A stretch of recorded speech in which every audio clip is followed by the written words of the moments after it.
Hello दोस्तों, M के study mall में आपका स्वागत है। आज हम बात करेंगे एलआरसी डिपार्टमेंट के तहत जो पिछली बहाली आई थी जो 2019 में, उसमें जो वैकेंसी खाली रह गई थी, ठीक है, जैसे 2247 के लगभग पोस्ट था, जो कि यहाँ से 2500 पोस्ट के बारे में कहा गया था। उसकी बहाली कंप्लीट कराने के बारे में कहा गया कि जल्दी उस बहाली को कंप्लीट करा ली जाए, जो कि वह विशेष सर्वेक्षण के तहत वो बहाली निकाली गई थी, जो कॉन्टैक्ट बेसिस थी, जिसमें विभिन्न प्रकार के पोस्ट है, ठीक है। तो उसमें पोस्ट है कानूनगो का था, अमीन का था, लिपिक का था, इत्यादि पोस्टों के बारे में बताई गई। तो उसी को जो कि 18 जिला में विशेष सर्वेक्षण का काम चल रहा है, तो वहाँ पर यह बहाली को कंप्लीट कराने की बात कही गई है, जो कि वहाँ स्टाफ की जरूरत है। इससे 1767 वाले को कोई लेना देना नहीं है, ठीक है। और रही बात, दूसरी बात साथ ही साथ करेंगे 1767 की क्या प्रक्रिया चल रही है, एलपीए केस का क्या अपडेट है, उसके बारे में बात करते हैं। चलिए, बात करने से पहले आपसे रिक्वेस्ट है कि आप अगर मेरे चैनल पर नए हैं तो जरूर इसे सब्सक्राइब कर दीजिए, साथ ही साथ इस वीडियो को अपने दोस्तों में शेयर कीजिए। चलिए शुरू करते हैं क्या इसके बारे में कहा गया है, ठीक है। आज के दैनिक जागरण पटना संस्करण में आज की न्यूज़ है 4 तारीख की, बताया गया है, जो कि इस बहाली को पूर्ण कराने की बात कही है। एक कॉन्ट्रैक्ट बेसिस जॉब है, ठीक है, तो इसकी बहाली प्रक्रिया जल्द ही पूर्ण कराने की बात कही। जैसे कि हम आपको पहले भी बताए थे कि यह बहाली 1 से 2 माह में कंप्लीट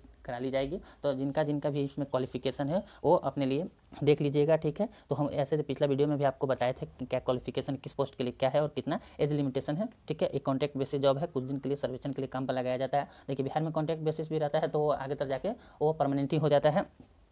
तो चलिए, इससे कोई मतलब नहीं है, आप फॉर्म फिलअप कीजिएगा। और ये नंबर बेसिस जॉब है, ठीक है। आपके अगर नंबर अच्छे हैं डिप्लोमा में, सिविल इंजीनियरिंग में, और या तो 12th ग्रेजुएशन में जो हो, पोस्ट वाइज आप देख लीजिएगा, तो आप अप्लाई कर सकते हैं, ठीक है। अगर फिर भी इससे संबंधित कोई परेशानी हो तो आप कमेंट सेक्शन में कमेंट कर सकते हैं। चलिए देखते हैं क्या कहा गया है, ठीक है। चलिए, और सबसे बड़ी बात, इसको 1767 वाले अमीन से कोई मतलब नहीं है। 1767 वाले अमीन, ये बहाली अलग है, ये कॉन्ट्रैक्ट बेसिस है। 1767 है वो परमानेंट अमीन की बहाली है, ठीक है। तो जिनको भी कन्फ्यूजन है वो क्लियर करें। 1-2 बच्चे कमेंट किए थे जब इनको स्टेटस लगाए थे, ताकि उससे इसके कोई लेना देना नहीं है। ये बहाली जो कि 2019 की बची हुई बहाली है, ठीक है। चलिए शुरू करते हैं इसके बारे में क्या कहा गया है। जमाबंदी सुधार में खराब प्रदर्शन करने वाले सीओ पर कार्रवाई करें। मंत्री ने कहा, भूमि सर्वेक्षण के लिए 2500 रिक्त पदों को भरें, ठीक है।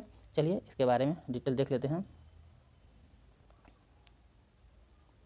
राजस्व एवं भूमि सुधार मंत्री रामसूरत राय ने विभाग के आला अधिकारियों से कहा कि विभागीय कार्रवाई के तहत जिन पर साधारण मामले चल रहे हैं उनकी मामूली दंड, और जिन पर गंभीर मामले चल रहे हैं उनको गंभीर दंड देकर तुरंत फाइल उनकी बंद करें। क्योंकि आपको पता होगा कि एलआरसी डिपार्टमेंट सबसे अगर पेंडिंग मामला है तो एलआरसी डिपार्टमेंट के पास है, और इसमें सबसे ज़्यादा टाइम लगता है, और लड़ाई झगड़े वाले के सबसे ज़्यादा एलआरसी डिपार्टमेंट के ही पास है। तो अगर ज़्यादा फाइल खुली रहेगी तो ये टाइम तो बढ़ता चला जाएगा ना, तो उसको निपटारा करने की बात कहे हैं। साथ ही साथ अपर संहर्ता और डीसीएलआर का मुख्य कार्य राजस्व संबंधी कार्यों का जिला स्तर पर मॉनिटरिंग करना है।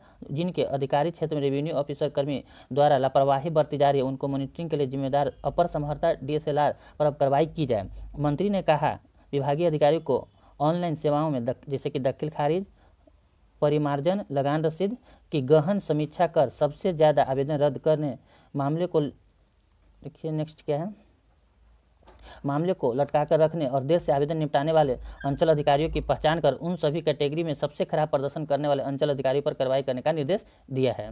मंत्री ने 28 फरवरी तक जमाबंदी को डिजिटलाइजेशन में गलती नहीं सुधारने वाले और गलत जमाबंदी निर्गत करने वाले अंचल अधिकारियों के खिलाफ कड़ी कार्रवाई करने को कहा है। कहीं सरजमी सेवाओं में कोताही बरतने वाले सीओ, रेवेन्यू ऑफिसर कर्मियों और अमीन पर भी कार्रवाई करने का निर्देश दिया है। जो कि ये बताए हैं, चूँकि आपको पहले ही बताया कि स्टाफ की बहुत सख्त जरूरी है, और स्टाफ नहीं होने के कारण यहाँ पर काम बहुत पेंडिंग है, और उसमें भी कोई स्टाफ अगर कोताही बरतते हैं तो और काम क्या होगा, बढ़ते चला जाएगा, पेंडिंग चला जाएगा, ठीक है। तो चलिए, और देखिए यहाँ पर जो बहाली के बारे में बताया गया है कि जो बहाली आने वाली है उसके बारे में। तो 18 जिलों में शुरू हुआ सर्वे का काम, क्योंकि पहले आपको पता होगा कि 20 जिला में पहले से चल रहा है, और इस साल शुरू होने वाला था। 18 बचे हुए 18 जिले में, ठीक है।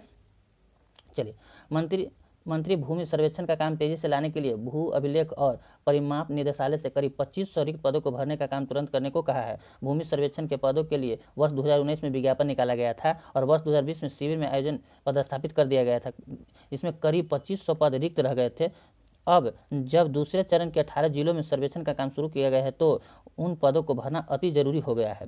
वहीं अंचल अधिकारियों, भूमि सुधार अपर समहर्ता, अपर जिला भू अर्जन पदाधिकारी, जिला भू अर्जन पदाधिकारी और अपर समहर्ता सब प्रभारी पदाधिकारियों के खाली पदों को भरने का प्रशासन विभाग को पत्र लिखने को कहा है। कि मतलब कि ये 2500 पोस्ट तो भरना ही है, साथ साथ ये जो पोस्ट है इसकी भी बहाली निकालने की बात कही गई है। मतलब इसमें बहाली आने वाली है, ठीक है। और जिनको भी एलआरसी डिपार्टमेंट में जॉब करने को इच्छुक हैं तो आप इंतजार करें, कुछ दिन में आपके लिए सुनहरा अवसर आएगा बहाली में ज्वाइन करने का, ठीक है।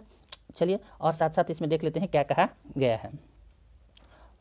अतिक्रमणकारियों से अतिक्रमण हटाने का खर्चा लेना ठीक नहीं, खर्च विभाग उठाएगी। देखिए यहाँ पर कहा गया कि जैसे कोई अतिक्रमणकारी है तो उनको अगर वो चीज़ को हटाने के लिए कहा जाए तो उसका खर्चा खुद वहन करने पड़ता था। यहाँ पर मंत्री जी बोल रहे हैं कि नहीं, वो विभाग उठाएगी। ठीक है, उनको उठाना ठीक नहीं है। यहाँ पर विभाग मतलब अपना घर भी तोड़िए, अगर गलत मतलब किसी के सरकारी भूमि में बनाए हुए हैं तो आप घर भी तोड़िए, तोड़ाई पैसा आप खुद दीजिए। लेकिन मंत्री जी बोले कि नहीं, इसका जो आयोग है वो आयोग पैसा इसका खर्च उठाएगी। ठीक है, देखिए कहा गया है कि मंत्री ने कहा कि अतिक्रमणकारियों से अतिक्रमण हटाने का खर्चा लेना ठीक नहीं है, अभी उन्हीं से वसूली का प्रावधान है, जो कि प्रावधान है उन्हीं से वसूली, जो व्यवहारिक नहीं है। अतिक्रमण हटाने के लिए पैसे की जरूरत बताते हुए मंत्री ने कहा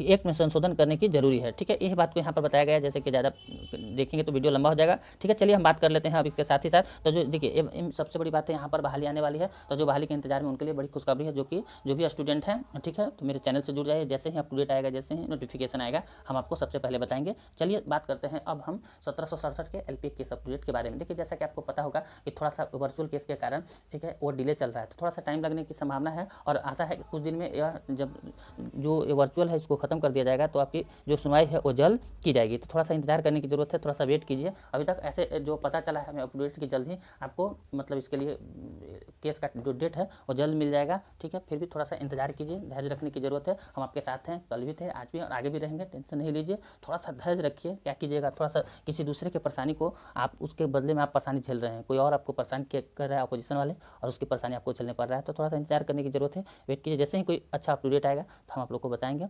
मिलते हैं अगले वीडियो में। मेरी वीडियो देखने के लिए आपको बहुत बहुत धन्यवाद।